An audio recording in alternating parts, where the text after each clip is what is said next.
രാജ്യത്തെ ജനനനിരക്ക് ഗണ്യമായി കുറഞ്ഞതോടെ ആകെ ആശങ്കയിലാണ് ചൈന. ഇതേ തുടർന്ന് തങ്ങളെ കൊണ്ടാവും വിധമെല്ലാം യുവാക്കളെ വിവാഹം കഴിപ്പിക്കാനും കുടുംബവും കുട്ടികളുമായി ജീവിക്കാനും പ്രേരിപ്പിക്കുകയാണ് ഭരണകൂടം. ഇതിന്റെ ഭാഗമായാണ് കോളേജിലും യൂണിവേഴ്സിറ്റികളിലും പ്രണയം, ബന്ധം, കുടുംബം, കുട്ടികൾ എന്നിവയെക്കുറിച്ച് പഠിപ്പിക്കാൻ ഒരുങ്ങുന്നത്.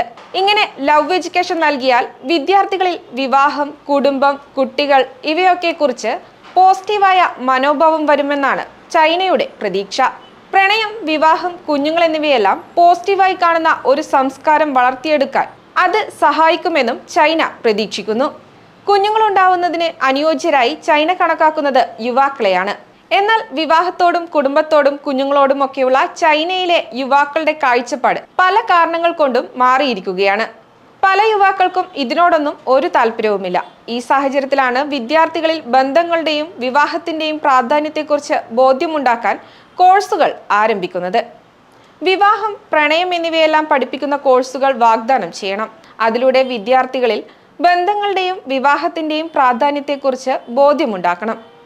അതിനുള്ള ഉത്തരവാദിത്തം കോളേജുകളും സർവകലാശാലകളും ഏറ്റെടുക്കണമെന്നാണ് ചൈനയിലെ ഔദ്യോഗിക പ്രസിദ്ധീകരണമായ ചൈന പോപ്പുലേഷൻ ന്യൂസിനെ ഉദ്ധരിച്ച് Jiangsu Xinhua news paper group പറയുന്നത്.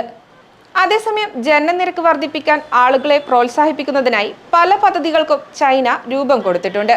പ്രസവിക്കുമ്പോൾ വേദനയില്ലാതാക്കുന്ന മരുന്നുകൾക്ക് അടുത്തിടെയാണ് സർക്കാർ സബ്സിഡി പ്രഖ്യാപിച്ചത്. നേരത്തെ വലിയ തുകകൾ ഈടാക്കിയിരുന്നതിനാൽ തന്നെ ഈ മരുന്നുകൾ വാങ്ങുക പലരെയും സംബന്ധിച്ച് പ്രയാസകരമായിരുന്നു.